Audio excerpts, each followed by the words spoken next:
Okay, so let's check Jade. Let's check Jade model. You know what she looks like? Dude, she has fucking gigantic as shit as well. Oh my god. That looks really cool. Okay. So let's check her light cone first.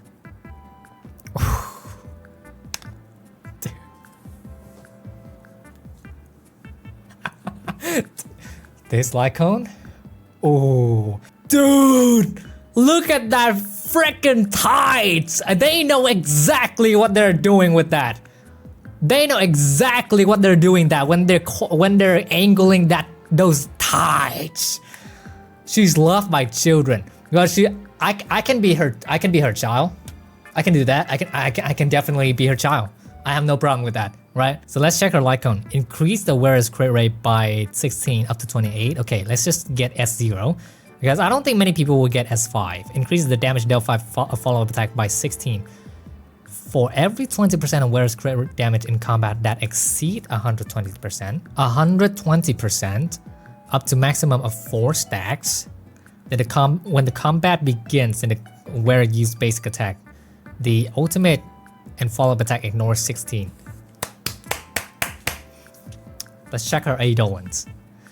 So as at E1, the follow-up attack damage from Jade talent increased by 20% every time Jade acquires a charge? Charge? Charge? She additionally obtained 1 charge. Okay, so at E2, when pawn assets? Pawn? Pawn? I can be her pawn. Sure, I can do that. Pawn assets increases to 15 stacks. I'm one of those stacks. Just to let you know, I'm one of those stacks. Yeah. Jade's crit rate increased by 18%. Okay. So this is just like E1 a Charon, right? Okay, sure. E4 when using ultimate damage dealt by Jade ignores 12% of enemy defense. Okay. So E4 when a character is depth collector state. Jade's quantum resistant penetration increased by 20 and Jade gained a depth collector state. Okay. Okay. So let's check her traces. When an enemy enters combat, Jade gains 1 stack of pawn assets. Which is, okay.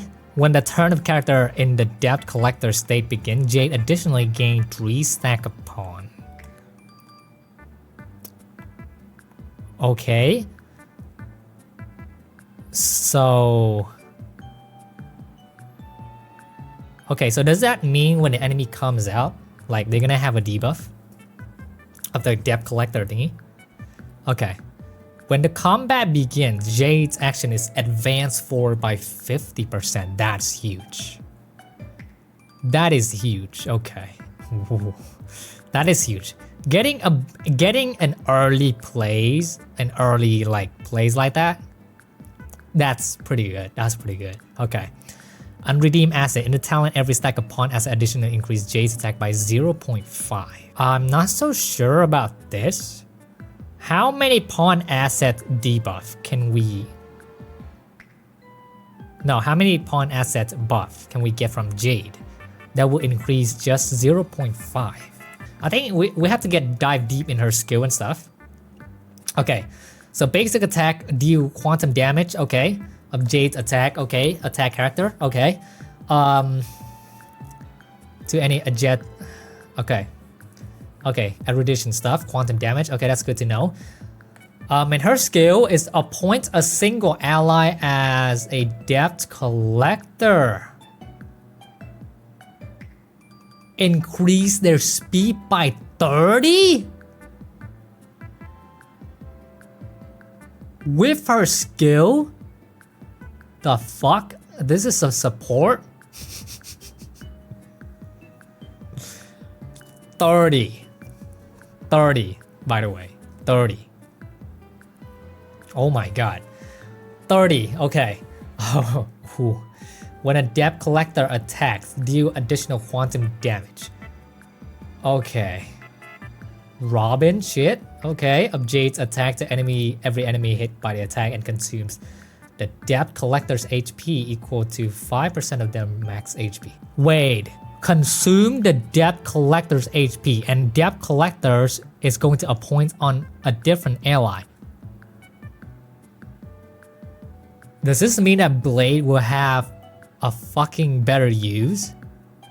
Is Blade gonna be much more usable and much more OP now? If their current HP is insufficient, their current HP is reduced to 1. I'm starting to realize we are getting a lot of character that scales on HP reduction. And remember, Blade is also one of them earlier. Blade is also follow-up attack. Ooh, that's cool. That's interesting. Very interesting. If Jade becomes a Depth Collector, she is unable to gain the speed increase effect. It will not consume HP after attacking.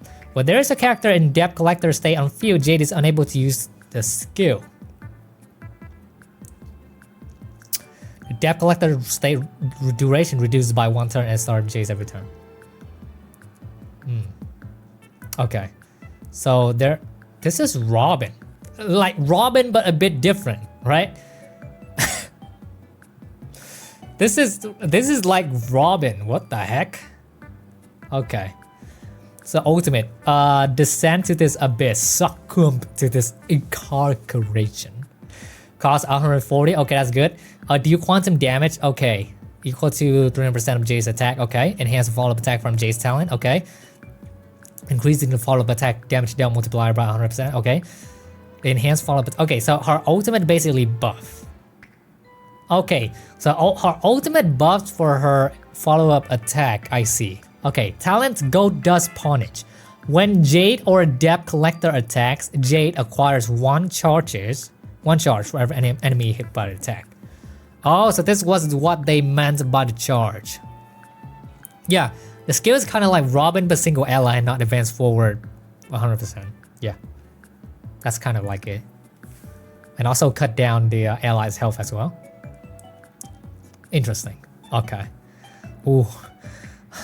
When charge reaches 8 points, consumes 8 and launches a follow-up attack.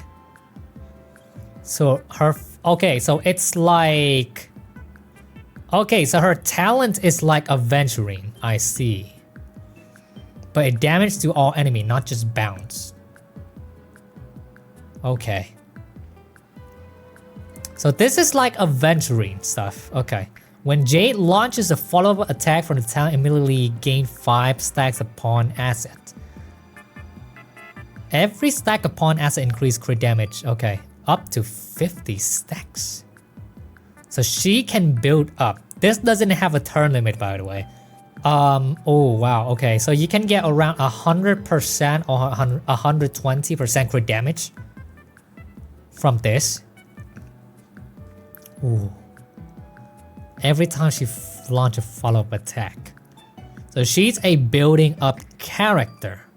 POV of a huntress. After using technique, enemies in a set area are inflicted with blind fear. Dude, this girl gives so many stuff. If you don't want a 60% chance of proccing Doctor Ratio follow-up attack, get her. Right? I think she gives debuff. Hope so. Enemies in the blind fealty state will not actively attack the team. So she frees an enemy? When attacking an enemy in a blind fealty state to enter combat, cause our enemy to in the blind fealty state to simultaneously enter combat. After entering combat, deals quantum damage equal to 50% of Jade attack to enemy and immediately gain 15 stacks upon asset. Oh, okay.